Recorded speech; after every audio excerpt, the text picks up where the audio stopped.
Aunque ahora había dos personas que compartían sus misterios, un mestizo portugués de aspecto siniestro que hacía las veces de criado y un desconocido delgado de aspecto de intelectual, gafas oscuras y barba muy poblada, probablemente teñida, a quien Ward al parecer consideraba colega y que como tal era el tratado. Los vecinos procuraron inútilmente de trabar conversación con aquellos dos extraños personajes. El mulato Gómez hablaba pero muy poco por no saber inglés, y el barbudo, que decía ser doctor y apellidarse Allen, seguía su ejemplo por propia elección. Ward, por su parte, trató de mostrarse amable con sus vecinos, pero solo logró provocar una gran curiosidad entre ellos con sus continuas referencias a experimentos químicos. No tardaron en circular extraños rumores acerca de las luces que a todas horas permanecían encendidas en el bungalow de la colina, y más tarde, cuando finalizó repentinamente la iluminación nocturna, acerca de los pedidos de carne que recibían el carnicero, a todas luces desproporcionados, y acerca de los gritos, declamaciones y cánticos que surgían de algún lugar subterráneo ubicado debajo de la construcción. Toda la burguesía honrada de aquellos alrededores miraba con expreso recelo la propiedad de Ward, más que de uno relacionado con el misterioso vampiro que por aquellos días había vuelto a reanudar su actividad, y precisamente en torno a Pawtucket y a las continuas calles de Edgeworth. Ward pasaba la mayor parte del tiempo en la nueva casa, aunque de vez en cuando dormía en la de sus padres, que continuaba considerando su hogar. En dos ocasiones se ausentó de la ciudad por espacio de una semana, sin que haya podido revelarse todavía el objeto de aquellos viajes. Su rostro ofrecía un aspecto más pálido y macilento que nunca, y ahora, cuando repetía al doctor Willett sus afirmaciones de siempre acerca de la importancia de sus investigaciones y de la proximidad de las revelaciones, parecía mucho menos seguro que de sí mismo. Willett interpelaba a menudo en casa de su padre, pues el señor Ward estaba profundamente preocupado y perplejo ante el estado de su hijo, y deseaba que él la vigilara en lo posible. Insiste el buen médico en que aún en aquellos días Charles Ward estaba totalmente cuerdo, y alega como prueba de esta afirmación referencias a diversas conversaciones que sostuvo con él. Por entonces, hacia septiembre, los casos de vampirismo redujeron, pero al mes de enero siguiente, Ward estuvo a punto de verse seriamente comprometido desde hacía algún tiempo. Desde algún tiempo se comentaba el tránsito nocturno de camisiones que iba a descargar en la casita de Pawtucket, y en cierta ocasión, por pura casualidad, se descubrió cuál era la mercancía que transportaba uno de aquellos vehículos. En un paraje solitario cerca de Hope Valley, unos ladrones asaltaron un camión suponiendo que llevaba bebidas alcohólicas de contrabando. Lo que no se imaginaban era que iban a resultar ellos los perjudicados, pues los cajones sustraídos contenían una mercancía horrenda, tan horrenda que el incidente fue comentado entre todo el AMPA. Los ladrones se precipitaron a enterrar cajones, los cajones robados, pero cuando la policía del estado tuvo noticia de los acontecidos, llevó a cabo una minuciosa investigación. Uno de los autores del hecho, tras asegurarse de que no se tomarían medidas punitivas contra él, consintió en guiar a un grupo de agentes al lugar donde habían enterrado la mercancía. Resultó esta ser de naturaleza tan aterradora que se juzgó un atentado al decoro, tanto nacional como internacional. Informar al público de lo que había descubierto aquel horrorizado grupo de representantes del orden, y en consecuencia se mantuvo el secreto acerca del caso. Sin embargo, dado que ni aquellos policías que estaban muy lejos de ser ocultos se les escapó el significado del descubrimiento, se enviaron inmediatamente varios telegramas a Washington. Los cajones iban dirigidos a Charles Ward, el bungalow de Pawtucket, y muy pronto se personaron en ese lugar varios representantes del gobierno federal y del estado.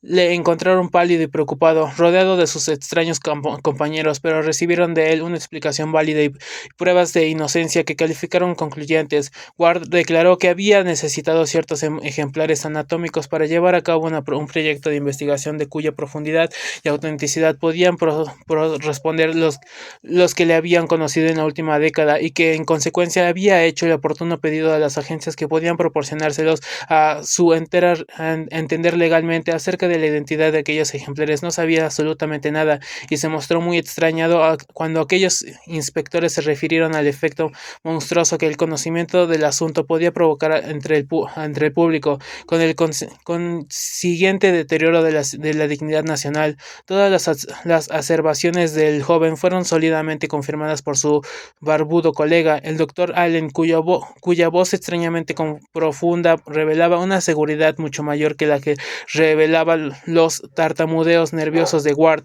En resumen, que los inspectores resolvieron no tomar ninguna medida y se limitaron a enviar a Nueva York los hombres y las direcciones que Ward les facilitó como base para su investigación, que no condujo a nada. Hay que agregar que los ejemplares fueron devueltos rápidamente y con gran discreción a sus lugares de procedencia, y que el público no llegó a tener conocimiento nunca de los pormenores del caso. El 9 de febrero de 1928, el doctor Wheeler recibió una carta de Charles Ward, a la cual atribuye una importancia extraordinaria y que le ha valido más de una discusión con el doctor Lehman. Considera este último que dicha carta constituye prueba decisiva de que el del joven Ward es un caso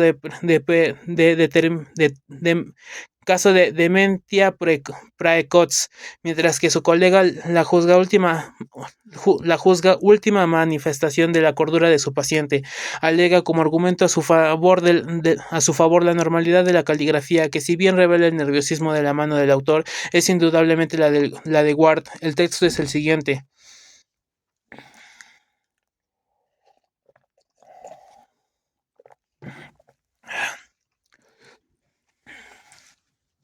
Hey. 100 Prospect Street, Providence, Rhode Island, 8 de marzo de 1928.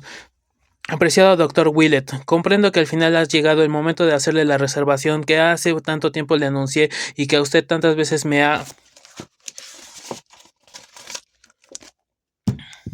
exigido. La paciencia con que ha sabido esperar y la confianza que ha demostrado en mi cordura e integridad son cosas que no olvidaré nunca. Y ahora que estoy dispuesto a hablar, debo confesar con auténtica humillación que el triunfo con que soñaba ya nunca podrá ser mío. En lugar de este triunfo he descubierto el terror, y mi conversación con usted no será una ostentación de victoria, sino una petición de ayuda y de consejo para salvarme de mí mismo y salvar al mundo de un horror que sobrepasa todo lo que pueda imaginar o prever la mente humana. Recordará usted lo que las cartas de Fenner decían acerca de la expedición que se llevó a cabo contra la granja de Pawtucket.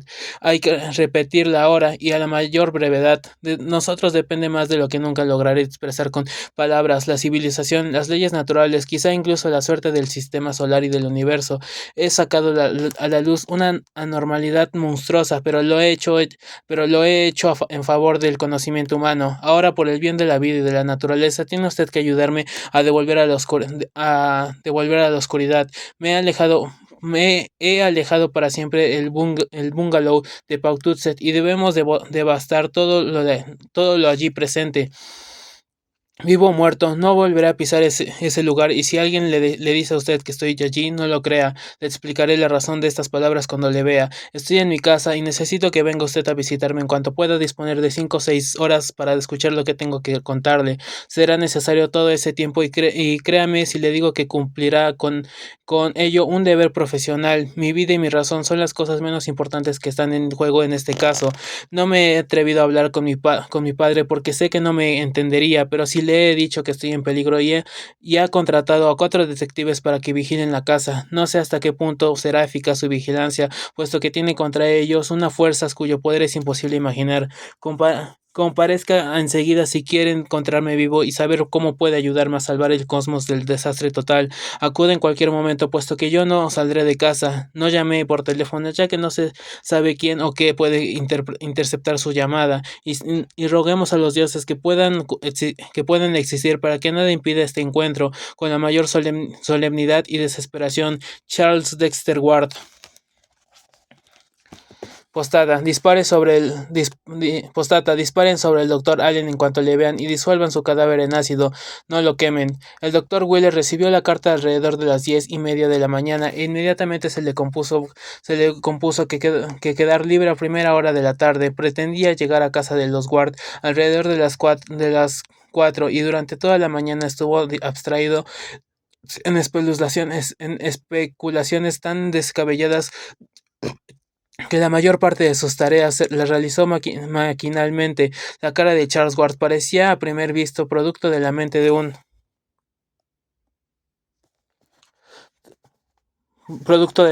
maníaco, pero Willett conocía al joven demasiado bien para rechazarla como mera fantasía. Estaba completamente seguro de que algo muy sutil, antiguo y horrible se cernía sobre ellos, y la referencia al doctor Allen casi parecía razonable en vista de los rumores que corrían por Pawtucket acerca del extraño colega de Charles Ward. Willett no le había visto nunca, pero sí había oído hablar de su aspecto y porte, y se preguntaba qué clase de ojos se ocultarían tras aquellas comentadísimas gafas humanas.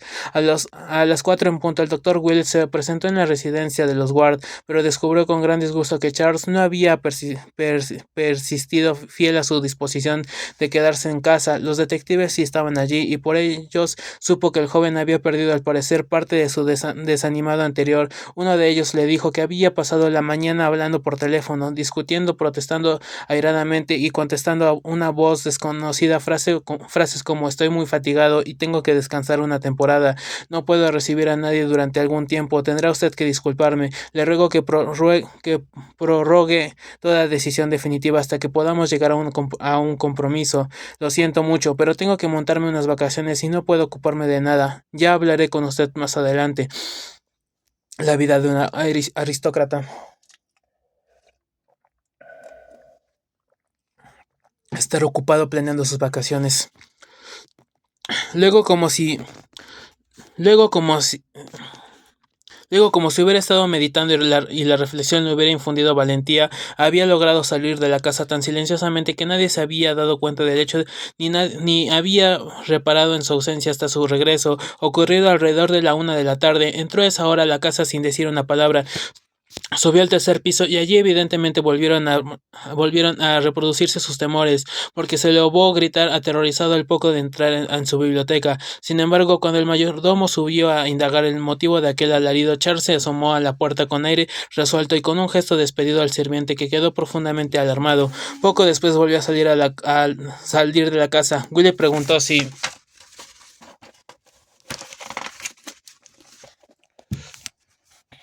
había dejado algún recado, pero la respuesta fue negativa. El mayordomo parecía muy afectado por algo que había visto en los modales y el aspecto de Charles, y preguntó al doctor solicitantemente si había alguna esperanza de curación para aquellos nervios desequilibrados. Durante casi 2 horas, Willett esperó inútilmente en la biblioteca de Ward, contemplando las estanterías polvorientas con los espacios vacíos que ocuparon los libros que el joven se había llevado, y mirando con una mueca sombría el panel donde un año antes estuviera el retrato de Joseph Curwen.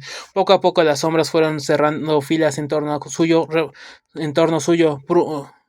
preludiando la oscuridad de la noche. Al final llegó el señor Ward, quien se mostró furioso y sorprendido ante la ausencia de su hijo después de todas las molestias que se había tomado para cuidar su seguridad. Ignoraba que Charles hubiera acordado una cita con el doctor y prometió avisar a Willett en cuanto el joven regresara.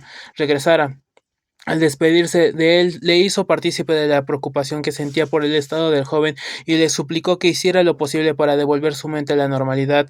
Willett se alegró de oír de aquella biblioteca sobre la que se cernía algo maléfico y horrible, como si el cuadro desaparecido hubiera dejado tras él una herencia de perversidad. Nunca le había gustado aquel retrato, incluso ahora que éste había desaparecido, y a pesar de lo bien templados que tenían los nervios, experimentaba la urgente necesidad de salir al aire libre lo antes posible. A la mañana siguiente, el señor Ward envió al doctor Willett una nota en que le comunicaba a su hijo no había regresado. Decía en ellas igualmente que el doctor Allen le había telefoneado para decirle que Charles permanecería durante algún tiempo en Pawtucket, donde nadie debía molestarle, ya que por tener que ausentarse al propio Allen durante un periodo de tiempo indefinido, quedaba él solo a cargo de la investigación en curso, y que Charles le evitaba sus menciones deseosas y lamentaba cualquier molestia que pudiera producir aquel súbito cambio de planes. La voz del doctor Allen había despertado en el señor Ward un recuerdo vago y elusivo que no pudo identificar exactamente y que le provocó, sin embargo, una evidente turbación. Perturbado por aquellas noticias discordantes, el doctor Willett no supo qué hacer. No podía negarse que en la carta de Charles había una ansiedad frenética, pero cómo interpretar la actitud de un joven que tan pronto violaba sus propias decisiones. En su carta aseguraba que sus investigaciones eran una amenaza y un sacrilegio, que ellas y su colega debían ser eliminados a cualquier precio, y que él no volvería a pisar nunca el bungalow de Pawtucket. Pero según las últimas noticias, se había olvidado de todo y había regresado el centro del misterio. El sentido común le sugería dejar en paz al joven con sus caprichos, pero un instinto más profundo le impedía olvidar la alteración que provocara en él aquella angustia cara.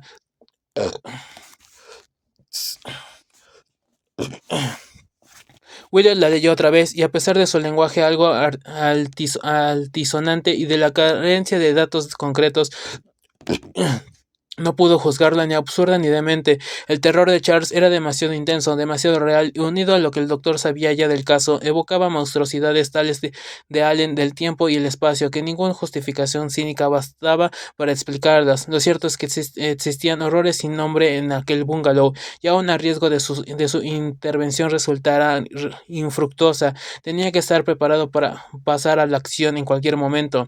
Durante más de una semana, el doctor Will reflexionó sobre el dilema que tenía proyectado, sintiéndose cada vez más inclinado a visitar a Charles en el bungalow de Pawtucket. Nadie se había arriesgado nunca a interrumpir aquel refugio, e incluso su padre conocía la casa solamente por las descripciones que el propio Charles le había hecho.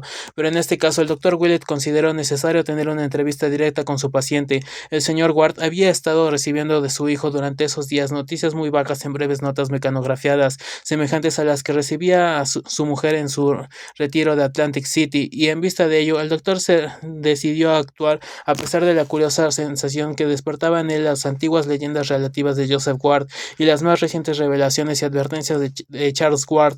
Se dirigió osadamente al bungalow, que se levantaba sobre un risco muy cerca del río. Aunque nunca había entrado a la casa, había visitado anteriormente los alrededores por pura curiosidad, y en consecuencia sabía perfectamente qué camino tomar. Aquella tarde de finales de febrero, mientras conducía su pequeño automóvil por la Broad Street, pensó en el grupo de hombres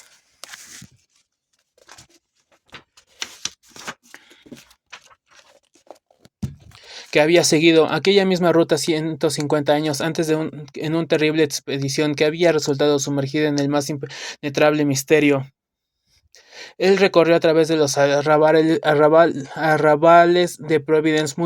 Fue muy corto, y pronto se extendieron entre su vista los ordenados barrios de Edgewood y la dormida aldea de Pawtucket. Al llegar a Lockwood Street, dobló a la derecha y siguió el camino vecinal hasta donde le fue posible llegar. Luego se bajó del vehículo y echó a andar en dirección al norte. Las casas estaban allí muy dispersas, y el bungalow con su garaje de hormigón se divisaba claramente aislado sobre una pequeña elevación del terreno. Recorrió a un buen paso el abandonado camino de grava, llamó a la puerta con mano firme y habló en tono resuelto al mulato portugués, que la entreabrió con muchas precauciones. Tenía que ver a Charles Ward inmediatamente, dijo. Para un asunto de trascendental importancia, no aceptaría ninguna excusa, y una negativa a su petición serviría únicamente para inducirle a presentar un informe completo de la situación al señor Ward. El mulato dudó y se apoyó en la puerta para reprimirle el paso, pero el doctor se limitó a elevar la voz y a repetir su solicitud. Fue entonces cuando de la oscuridad del interior brotó un ronco susurro que inexplicablemente coaguló la sangre en las venas al visitante. «Déjale entrar, Tony», dijo la voz. «Si hemos de hablar, tan bueno es este momento como cualquier otro». Pero por inquietante que resultara aquel susurro, peor fue lo que siguió. La madera del suelo crujió, y el hombre que terminaba de hablar se hizo visible. El dueño de aquella voz extraña y resonante no era otro que Charles Dexter Ward. La minuciosidad con que el doctor Willett grabó en su memoria la conversación de aquella tarde se debe a la importancia que él atribuye a este periodo en particular, pues en su opinión se había perpetrado un cambio vital en la mente del joven Ward, que según él hablaba ahora a través de un cerebro muy distinto de aquel que había visto desarrollarse a lo largo de 26 años. La controversia con el doctor Lehman le había obligado a ser muy específico y establecía el comienzo de la enfermedad mental de Charles, precisamente en la época en la que sus padres habían comenzado a recibir aquellas notas mecanografiadas. Lo cierto es que estas no correspondían al estilo habitual del joven, ni siquiera el de aquella desesperada misiva que escribía el doctor Willett. Respondían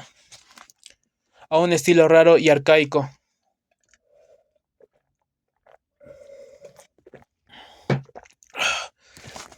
como si, como si el desquiciamiento mental del autor hubiera dado rienda suelta a una serie de tendencias e impresiones adquiridas inconscientemente durante el periodo juvenil de afición a las antigüedades, su evidencia en ellas un fuerte deseo de modernidad, pero el espíritu y a veces hasta el lenguaje corresponden incuestionablemente al pasado, ese pasado que se hizo también evidente en la actitud y los gestos de Ward cuando recibió al doctor en aquel sombrío bungalow. Se inclinó, señaló un asiento a Willett y empezó a hablar bruscamente en aquel extraño susurro en que el al parecer se sintió obligado a explicar. Me está afectando mucho a los pulmones, comenzó. Este lente del río. Tendrá que disculpar usted mi ronquera. Supongo que le he enviado a mi señor padre con el fin de que averigüe qué me ocurre y espero que no le comente nada que pueda alarmarle. Willett estudió aquel tono enroquecido con sumo interés, pero aún prestó mayor atención al rostro de su interlocutor. Experimentaba la sensación de que en aquella escena había algo de anormal y recordó lo que la familia de Charles le había contado acerca de la impresión que había recibido en su noche el mayordomo de la casa. Hubiera preferido que reinara un poco más de luz en la sala, pero no pidió que se descorrieran las cortinas. Se limitó a preguntar a su interlocutor qué le había impulsado a enviarle aquella angustiada carta hacía poco más de una semana. Precisamente iba a hablarle de eso, replicó Ward. Como usted bien sabe, que tengo los nervios muy alterados y hago y digo cosas que no se me deben de tener en cuenta. Más de una vez le he confiado que me encuentro abstraído en investigaciones de gran trascendencia y la importancia de tales menesteres ha llegado a perturbarme más de una ocasión. Cualquier hombre se hubiera asustado de lo que he descubierto, pero yo pienso continuar adelante y pronto lograré lo que me proponía. Fui un necio al volver a mi casa y someterme a la vigilancia de esos guardianes. He llegado muy lejos y tengo que continuar adelante. Mi lugar está aquí. Sé que no disfruto de buena reputación entre mis vecinos y por una debilidad casi llegué a creer lo que dicen de mí. En lo que hago mientras en lo que hago mientras lo haga bien, no hay nada de siniestro. Tenga usted la bondad de esperar 6 meses y le mostraré algo que recompensará sobradamente su paciencia. Puedo sí decirle que cuento con un medio de adquirir conocimientos mucho más seguro que el que representan los libros, y dejaré que juzgue por mí mismo la importancia de lo que puedo contribuir a la historia, a la filosofía y a las artes en virtud de las puertas que ante mí se han abierto. Mi antepasado había logrado traspasarlas cuando aquellos estúpidos entrometidos vinieron a asesinarle, pero esta vez no sucederá nada semejante. Le ruego que olvide todo lo que le escribí y que no tema este lugar ni nada de lo que encierra. El doctor Allen es un hombre excelente y le debo una disculpa por todo lo que le dije acerca de él. Ojalá estuviera aquí, pero su presencia es imprescindible en otra parte. Su celo es igual al mío en todo lo que a nuestra investigación concierne y su ayuda me resulta inapreciable. Ward hizo una pausa y el doctor apenas supo qué decir ni qué pensar. Sintió un profundo desconcierto al oír a su interlocutor repudiar con tanta calma la carta que le había dirigido y sin embargo en su fuero interno estaba persuadido de que si bien las palabras que acababa de escuchar eran extrañas, ajenas a quien las pronunciaba indudablemente producto de una mente desquiciada, la misiva en cambio era trágica por su autenticidad y la semejanza que guardaba con él Charles Ward que él conocía. Trató de desviar la conversación hacia otros derroteros, recordando al joven algunos acontecimientos pasados que pudiera restituir la atmósfera de familiaridad en la que transcurrían siempre sus encuentros, pero sus intentos obtuvieron unos resultados realmente grotescos. Lo mismo les ocurrió posteriormente a todos los psiquiatras. Una parte importante de las imágenes mentales de Ward, principalmente las relaciones con los tiempos modernos y su propia vida, se habían borrado totalmente de su cerebro, en tanto que el conocimiento del pasado lo que acumulara durante su juventud había surgido de lo más profundo de su subconsciente para devorar todo lo contemporáneo y personal. La información que demostraba poseer el joven acerca del pretérito era de naturaleza normal y francamente estremecedora. En consecuencia, hacía lo posible por ocultarlo, pero cada vez que Willett mencionaba algún tema favorito de su época de estudiante de tiempos pasados, aclaraba al joven la cuestión con un lujo de detalles inconcebible en ningún mortal y que hacía al doctor estremecerse. No era normal saber cómo se le había caído exactamente la peluca al inclinarse hacia adelante al actor que hacía el papel de juez en la representación que ofrecieron los alumnos de la Academia de Arte Dramática del Sr. Douglas, situada en King Street el 11 de febrero de 1762, jueves por cierto, ni que los actores cortaron de tal modo el texto de la obra de Steele, el amante consciente, y que el público casi se alegró cuando las autoridades impulsadas por sus creencias baptistas cerraron el teatro 2 semanas más tarde. El hecho de que la diligencia de Thomas Sabine, que hacía la ruta de Boston, fuera incómoda hasta la exageración, podían mencionarlo cartas de la época, pero qué erudito en su sano juicio podía afirmar que el chirrido que producía la muestra de la taberna de Penetus Olney, la corona de colores chillones que había colgado cuando decidió dar al local el nombre de Café Real, sonaba exactamente igual a las primeras notas de esa pieza de jazz que transmitían ahora todas las radios de Pawtucket.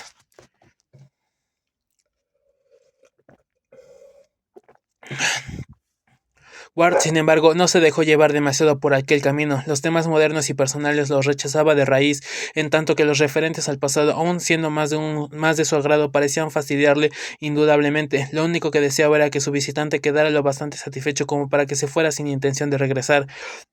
A este fin se ofreció a enseñarle a Willett la casa, e inmediatamente le acompañó en un recorrido de todas las habitaciones, desde la bodega hasta el desván. Willett, que examinaba todo atentamente, observó que los libros eran demasiado pocos y demasiado vulgares para haber llenado los amplios espacios vacíos de la biblioteca de la casa de Ward, y que el llamado laboratorio no era más que una especie de adorno. Ciertamente había otra biblioteca y otro laboratorio en otra parte, aunque era imposible decir dónde. Básicamente vencido en la búsqueda de algo que no podía precisar, Wheeler regresó a la ciudad antes del anochecer y contó al señor Ward todo lo sucedido. Convivieron ambos en que el joven había perdido la razón, pero decidieron no tomar por el momento ninguna medida drástica. Por encima de todo, convenía que la señora Ward ignorara aquellas tristes circunstancias, aunque algo debía hacerle sospechar las extrañas notas mecanografiadas que recibía de su hijo. El señor Ward decidió visitar en persona al joven, presentándose de improviso en el bungalow. Una noche el doctor Willett le acompañó en automóvil hasta las inmediaciones de la casa y esperó pacientemente su regreso. La sesión fue larga y el padre volvió de ella entristecido y turbado. La recepción de que fue objeto fue muy semejante a la que había encontrado Willett, con la diferencia de que esta vez Charles no tardó en tiempo considerable en aparecer desde que el visitante se hubo abierto paso para el vestíbulo y despedido al portugués con su impresión exigente. Despedido al portugués con su imperiosa exigencia. En el comportamiento de su hijo no hubo el menor indicio de amor filial. No había apenas luz en la estancia en que se celebró la entrevista.